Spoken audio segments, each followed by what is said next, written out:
बिस्मिल्लाहिर्रहमानिर्रहीम। अस्सलाम वालेकुम नाज़रीन, आप यूट्यूब चैनल देख रहे हैं, मैं इमरान खान हूँ। नाज़रीन, ये एक बड़ी संजीदा सूरत हाल है और किसी को भी इसका इदराक नहीं हो रहा। यानी जो आपको पाकिस्तान का मीडिया बता रहा है वो सही पिक्चर नहीं है।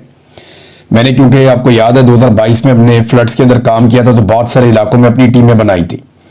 हमने उनसे रब्ता किया और जो चीज़ें अब पता चली हैं वो इंतहाई खौफनाक हैं।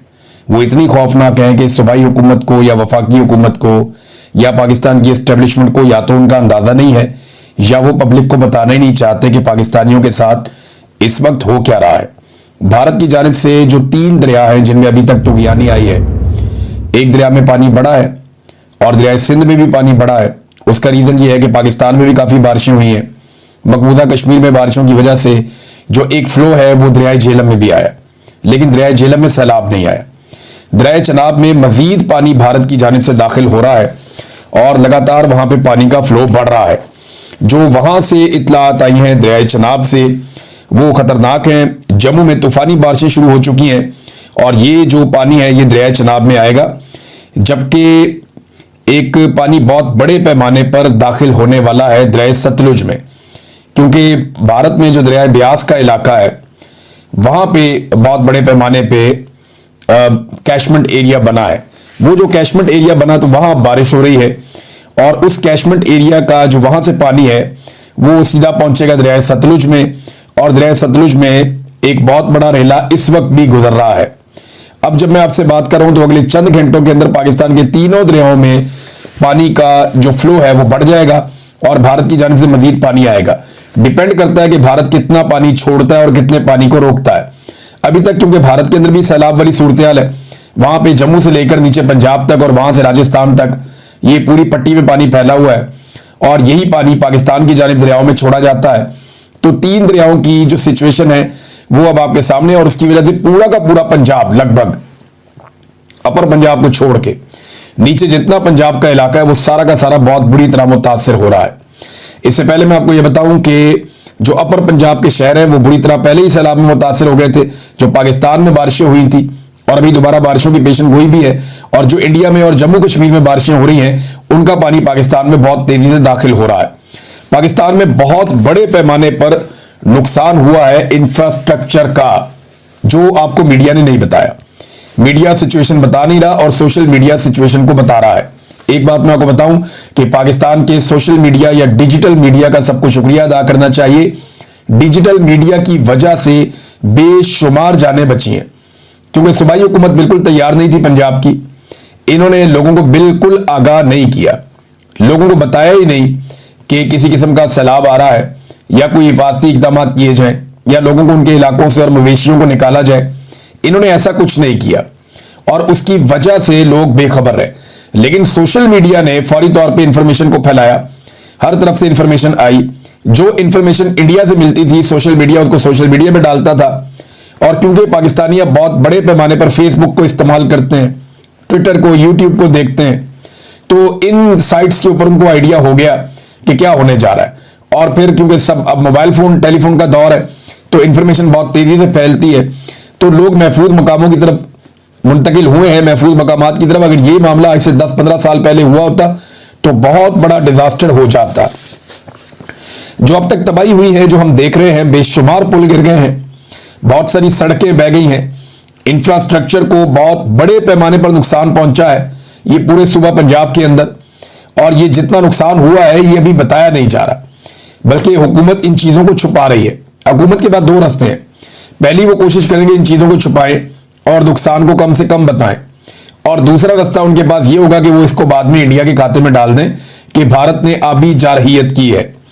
नाज़रीन, सैकड़ों जो देहात है उनके इलाकों में बेशुमार जो खड़ी फसलें हैं वो तबाह हो गई हैं और मुकम्मल तौर पर तबाह हुई हैं। जो फसलें ज्यादा तबाह हुई हैं वो पूरी जो एक बेल्ट है जिसमें कपास की फसल मौजूद होती है सतलुज के साथ साथ और दरिया रावी के साथ आगे इलाकों में, तो कपास की फसल तकरीबन सारी तबाह हो गई है। चावल बहुत बड़े पैमाने पर उगता है इन्हीं इलाकों में जहां पे ये सैलाब आया है, तो चावल की फसल का बहुत बड़ा नुकसान हुआ, जबकि गन्ने की फसल का भी बहुत नुकसान हुआ है। गन्ना देखें, ये वो फसलें जो पानी ज्यादा पीती हैं। तिलों की जो पैदावार थी वो भी बहुत बुरी तरह मुतासिर हुई है, और पूरे इस रीजन के अंदर जो सब्जियों की सप्लाई लाइन है वो बहुत बुरी तरह इफेक्ट हो गई है। उसकी वजह यह है कि जो सब्जियां हैं वो शहरों के आसपास जो देही इलाके हैं वहां पे सब्जियां उगा के मार्केटों में पहुंचाई जाती हैं, ताज़ा सब्जी। और अब सब्जियों की सूरत हाल ये है कि फ्लड का पानी आने की वजह से वो तबाह हो गई हैं और सब्जियों की कीमत भी मार्केट के अंदर एकदम बढ़ गई है। लोगों के मवेशी बहुत बड़े पैमाने पर मारे गए हैं। यानी अगर गांव में किसी की एक गाय या एक भैंस मर जाए ना तो लोग उनके घर में अफसोस करने के लिए जाते हैं, और अगर कोई बच्चा पैदा हो जाए या कट्टी पैदा हो खास तौर पे तो लोग मुबारकबाद देने के लिए भी जाते हैं। लेकिन यहाँ भेड़ बकरियों को तो आप छोड़ दें, जो गायें हैं, जो भैंसें हैं, वो बड़े पैमाने पे हलाक हो रही हैं। और अभी तो आगे बीमारियां फैलने का अंदेशा है, वबा फैलने का अंदेशा है, क्योंकि पानी जहां पे खड़ा हो जाए वहां सूरत हाल क्या होती है कोई सोच भी नहीं सकता। तो ये एक बहुत बड़ा डिजास्टर है, ये एक बहुत बड़ा सानिया है जो इस वक्त पाकिस्तान में जाली हुकूमत बिठाई गई है। ये तो छोटे मोटे साने से या मामूली डिजास्टर से निपटने की सलाहियत भी नहीं रखती। ये तो हर चीज को सिर्फ कैमरे की आंख से देखते हैं कि थोड़ा बहुत मीडिया के अंदर अपनी इश्तिहारबाजी कर देते हैं, थोड़ा सा टिकटॉक कर लेते हैं। तो इस किस्म की चीजें करने के बाद इन्हें लगता है कि ये इस डिजास्टर से निकल गए। लेकिन ये जितना बड़ा सानिया है, इस सानिया के ऊपर इससे बड़ा सानिया ये है कि पाकिस्तान की मिलिट्री एस्टेब्लिशमेंट ने एक जाली हुकूमत पाकिस्तान पर मुसल्लत की हुई है जो इतने संजीदा हालात में भी जाली कार्रवाइयां डाल रही है। यानी जो गंदम स्टोर की गई थी उसके ऊपर से भी पानी गुजर गया, वो भी तबाह हो गई। जो ज़रूरी आलात और मशीनरी है किसानों की वो बड़े पैमाने पर तबाह हुई है। तो अब मरियम नवाज साहबा पहुंची। देखें ना, इस मौके पर भी अगर कोई सियासत करे और इस मौके पर भी अगर कोई टिकटॉक्स बनाए या कोई इस तरह की कार्रवाइयां डाले तो उसको आप क्या कहेंगे? क्या वो इंसानियत भी है उसके अंदर? ये वजीराबाद पहुंची मरियम नवाज साहबा और नून लीग के कारकुनों से मिली। अब ये मीडिया ने साबित कर दिया, यानी जो पाकिस्तान का रवायती मीडिया वो साबित करना चाह रहा था नहीं मरियम नवाज बड़ी कुर्बानी दे रही है, पहुंच गई सलाम मुतासरीन के पास वजीराबाद। बाद में जनाब पता चला कि जहां पे कैंप बनाया गया था स्कूल में, मरियम नवाज के निकलने के बाद लोगों को भी निकाल दिया गया, कैंप को ताला लगा दिया गया, सारी चीजें बंद कर दी गई और फैसिलिटीज खत्म कर दी गई।